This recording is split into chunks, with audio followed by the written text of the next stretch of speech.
bem? Espero que vocês tenham tido uma excelente semana e tenham mergulhado na palavra de Deus, aprendendo cada vez mais o que ela tem para nos comunicar. Hoje nós vamos iniciar, ou vamos continuar nosso estudo, número 18. Eu vou ler Atos dos Apóstolos, capítulo 17. Eu peço que você abra a sua Bíblia. Nós leremos para nossa edificação espiritual os versículos 10 ao 17. Vamos lá? Abra sua Bíblia. Versículo 10. Fala-nos sobre Paulo e Silas em Bereia. Versículo 10. E logo, durante a noite, os irmãos enviaram Paulo e Silas para Bereia, e ali chegados, dirigiram-se à sinagoga dos judeus. Ora, antes de Bereia, eram mais nobres os que de Tessalônica, pois receberam a palavra com toda avidez, examinando as Escrituras todos os dias, para ver se as coisas eram, de fato, assim. Versículo 12. Com isso, muitos creram, mulheres gregas de alta posição e não poucos homens. Mas logo que os judeus de Tessalônica souberam que a palavra de Deus era anunciada por Paulo, também em Bereia, foram lá excitar e perturbar o povo. Então, os irmãos promoveram sem detença a partida de Paulo para os lados do mar. Porém, Silas e Timóteo continuaram ali. Versículo 15. Os responsáveis por Paulo levaram-no até Atenas e regressaram, trazendo ordem a Silas e a Timóteo para que, o mais depressa possível, fossem ter com eles. Versículo 16. Enquanto Paulo os esperava em Atenas, o seu espírito se revoltava em face da idolatria dominante na cidade. Por isso, dissertava na sinagoga entre os judeus e os gentios piedosos, também na praça, todos os dias, entre os que se encontravam ali. Ok. Versículo 10 começa identificando uma cidade chamada Bereia. Bereia é a atual Veria, a 80 quilômetros a sudoeste de Tessalônica, no sopé dos Montes Olímpicos. No versículo 11, há uma declaração examinando as Escrituras. Os bereanos comparavam os ensinamentos de Paulo com a palavra escrita de Deus, estabelecendo bom exemplo para a igreja através da história. No versículo 16 que nós lemos, citamos a cidade de Atenas. Atenas era a principal cidade da Grécia, servida pelo porto de Pireu, no mar Egeu. Atenas atingiu seu ápice no século XV a.C., sob Péricles, que viveu 495 até 429 a.C., quando o Partenon e outras magníficas estruturas foram construídas. Ainda também no versículo 16, aparece que a expressão idolatria dominante.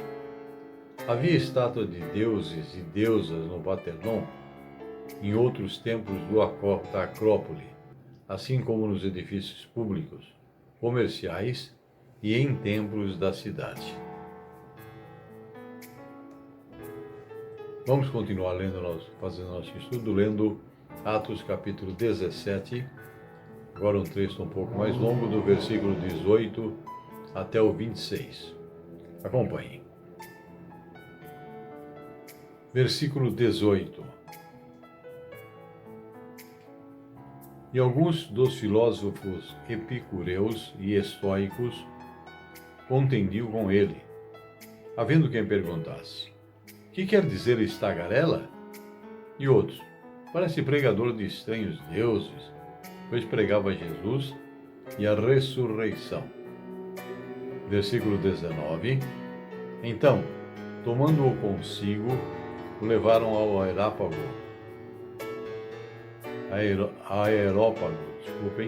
dizendo: podemos saber que nova doutrina é essa que ensinas? Versículo 20.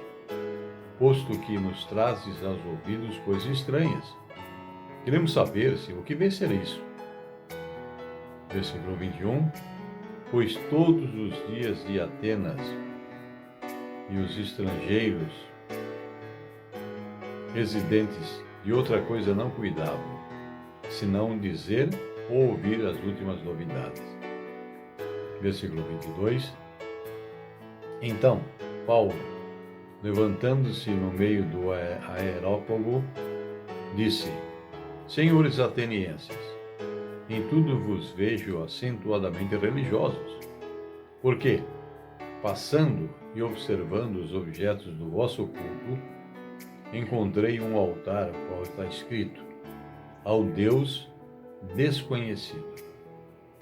Pois esse que vós adorais sem conhecer é precisamente aquele que eu vos anuncio. Versículo 24.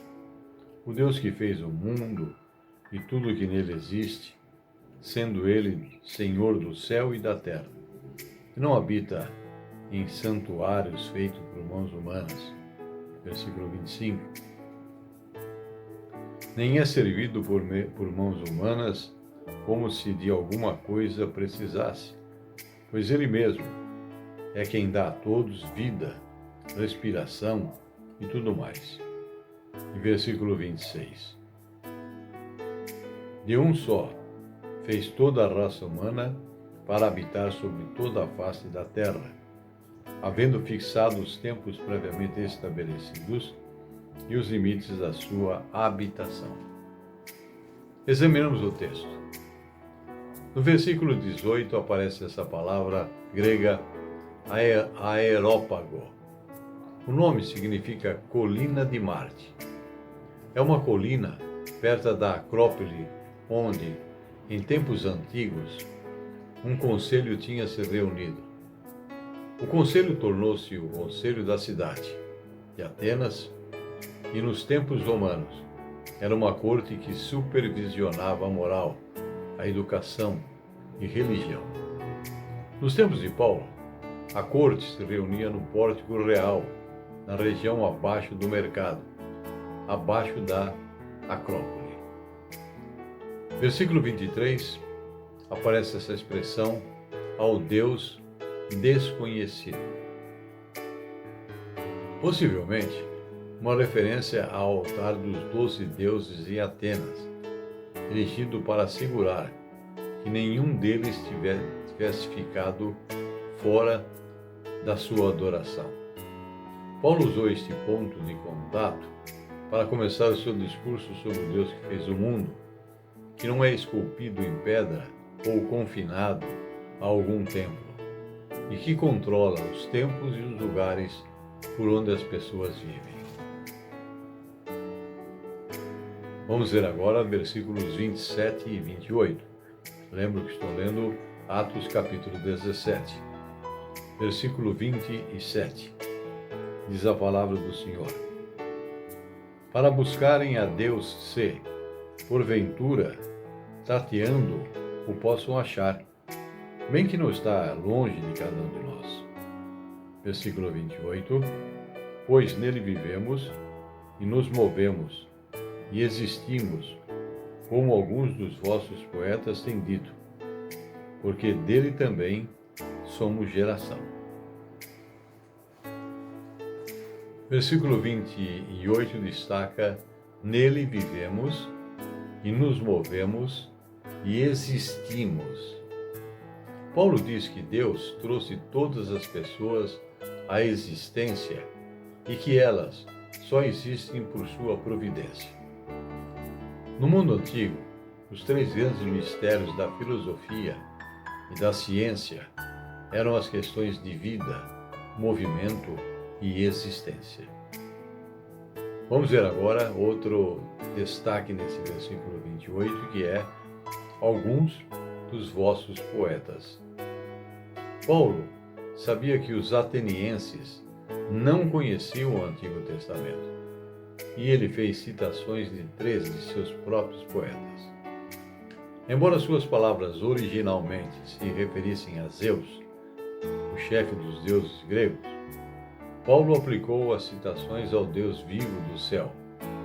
Os poetas citados são Epimênides, viveu cerca de 600 anos antes de Cristo, Cleanto, que viveu 331 a 233 a.C., e Arato, que viveu cerca de 315 a 240 a.C. Vamos ver agora, continuando nosso estudo número 18, Atos capítulo 17, versículo 29 até o 34. Vamos lá? Versículo 29. Sendo, pois, geração de Deus, não devemos pensar que a divindade é semelhante ao ouro, à prata ou à pedra, trabalhados pela arte e imaginação do homem. Versículo 30. Ora, não levou Deus em conta nos tempos de ignorância. Agora, porém, notifica aos homens que todos, em toda parte, se arrependam. Versículo 31. Porquanto estabeleceu um dia em que há de julgar o mundo com justiça, por meio de um varão que se destinou e acreditou diante de todos, ressuscitando-o dentre os mortos. Versículo 32. Quando ouviram falar da ressurreição dos mortos, uns escarneceram e outros disseram: a respeito disso te ouviremos noutra ocasião. Versículo 33. A esta altura, Paulo se retirou do meio deles. Em versículo 34, houve, porém, alguns homens que se agregaram a ele e creram. Então entre eles estavam Dionísio, o Areopagita, e a mulher chamada Dâmaris, e com eles outros mais. Versículo 29 faz aí uma comparação. Semelhante ao ouro, à prata. Na apresentação que Paulo faz de Deus desconhecido aos atenienses, ele explica que o Criador do mundo nem é servido por mãos humanas, como se de alguma coisa precisasse, pois ele mesmo é quem dá a todos a vida, respiração e tudo mais. É que nos diz os versículos 23 ao 25, cujo texto é o seguinte: o Deus que fez o mundo e tudo o que nele existe, sendo ele Senhor do céu e da terra, não habita em santuários feitos por mãos humanas, nem é servido por mãos humanas, como se de alguma coisa precisasse, pois ele mesmo é quem dá a todos a vida, respiração e tudo mais. No versículo 30, lemos a expressão não levou Deus em conta, isto é, levou em consideração as imitações do conhecimento deles a seu respeito, mas agora Paulo revela-lhes a verdade a respeito do Deus vivo. No versículo 31, nós temos um dia em que há de julgar. A rejeição pelos atenienses do homem a quem Deus designou resultará em Jesus rejeitá-los definitivamente com toda a justiça no dia do juízo. Paulo enfatiza que o chamado de Deus ao arrependimento e à fé Não é um convite, mas uma ordem, simplesmente.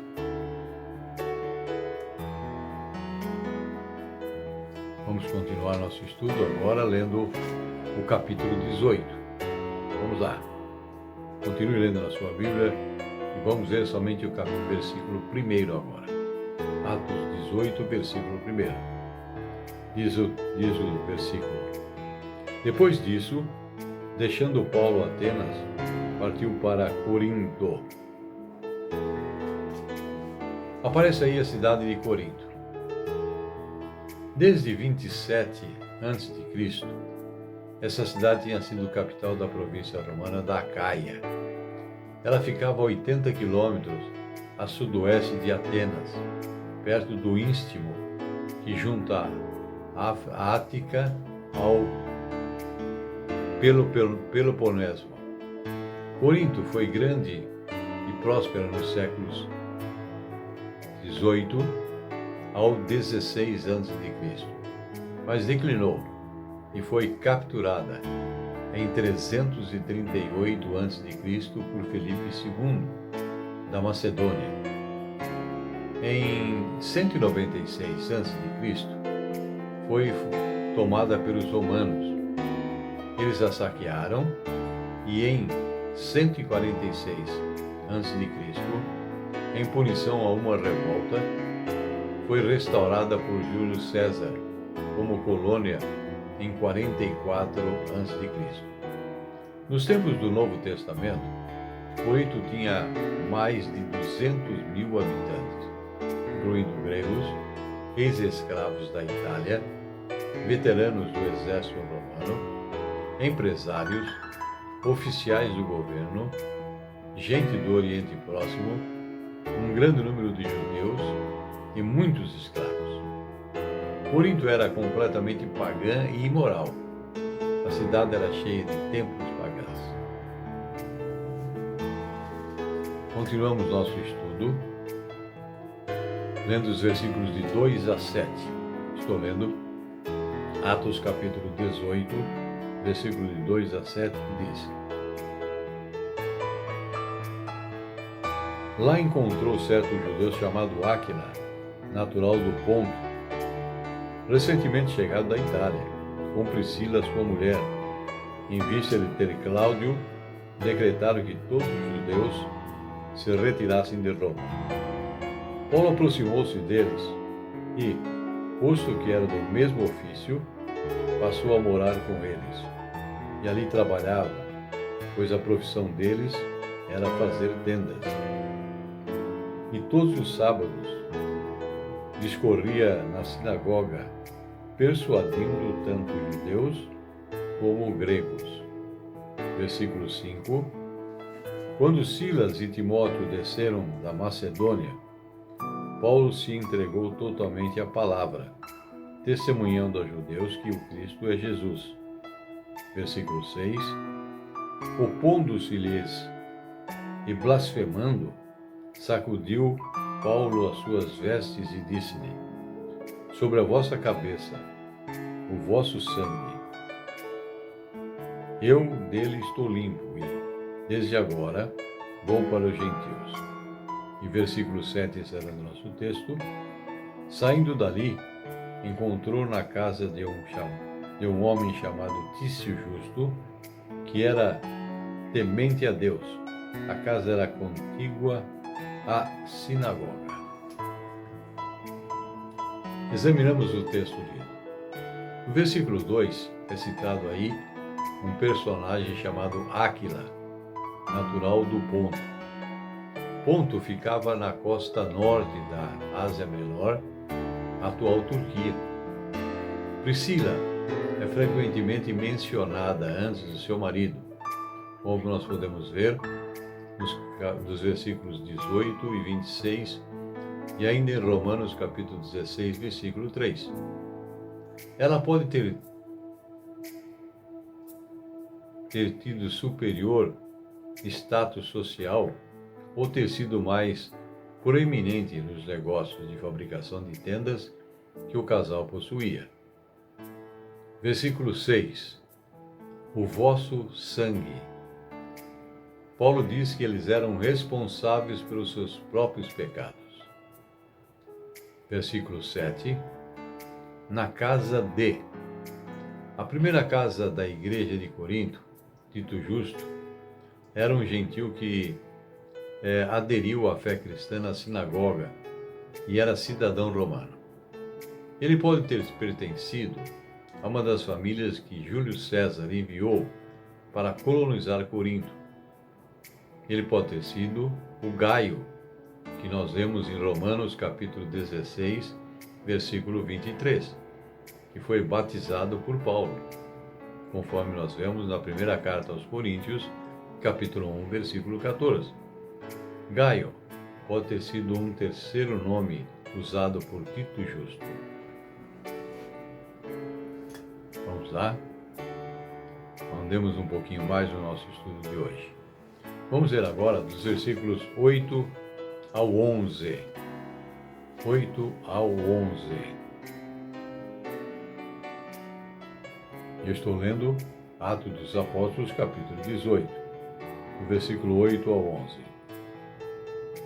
Diz a palavra: Mas Crispo, o principal da sinagoga, creu no Senhor com toda a sua casa.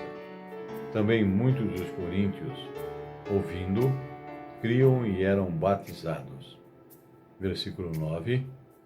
Teve Paulo durante a noite uma visão em que o Senhor lhe disse: Não temas, pelo contrário, fala e não te cales.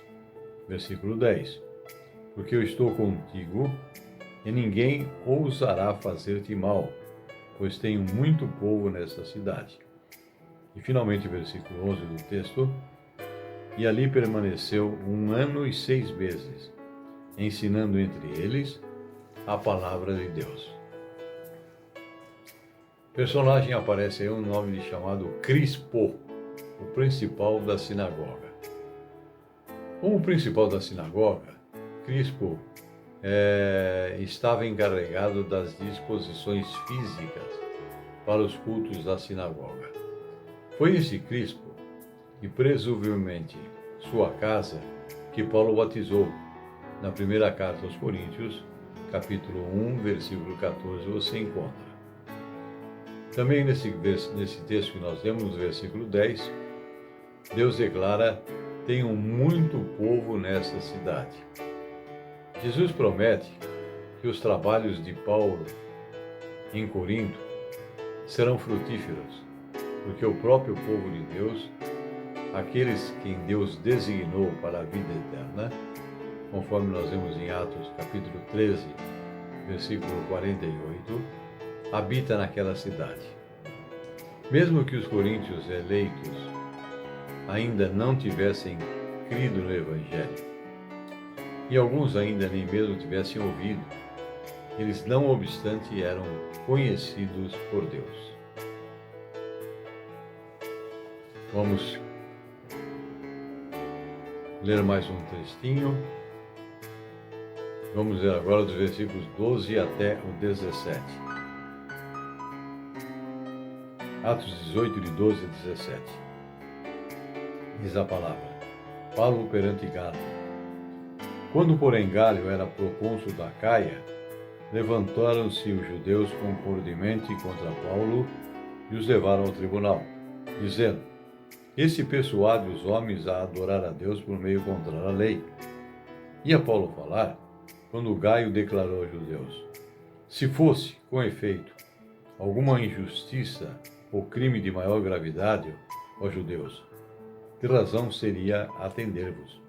Mas se é questão de palavra, de nomes, da vossa lei, tratai disso vós mesmos. Eu não quero ser juiz dessas coisas. Versículo 16. E os expulsou do tribunal. E versículo 17, encerrando o texto. Então, todos agarraram Sóstenes, o principal da sinagoga, e os espancavam, e o espancavam diante do tribunal. Gálio, todavia, não se incomodava com essas coisas.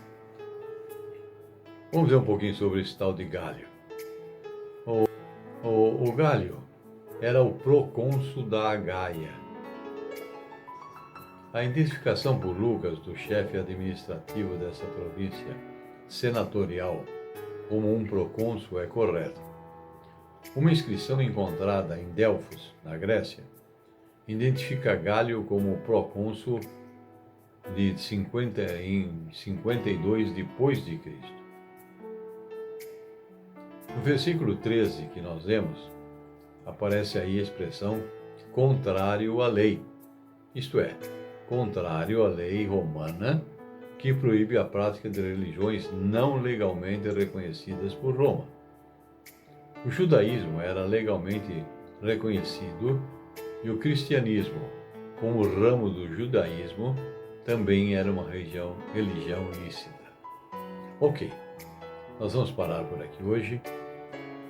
Vamos conclamá-lo que você, esta semana, aproveite para ler toda a sua Bíblia, na sua Bíblia, melhor dizendo, os textos indicados, para que você possa complementar esse estudo. É muito importante, que ele vai dar para você uma visão panorâmica daquilo que nós estamos estudando e você vai crescer espiritualmente. Que a paz do Senhor Jesus Cristo, o amor de Deus e a consolação do Espírito esteja com você e com toda a sua família. Até lá, se Deus quiser.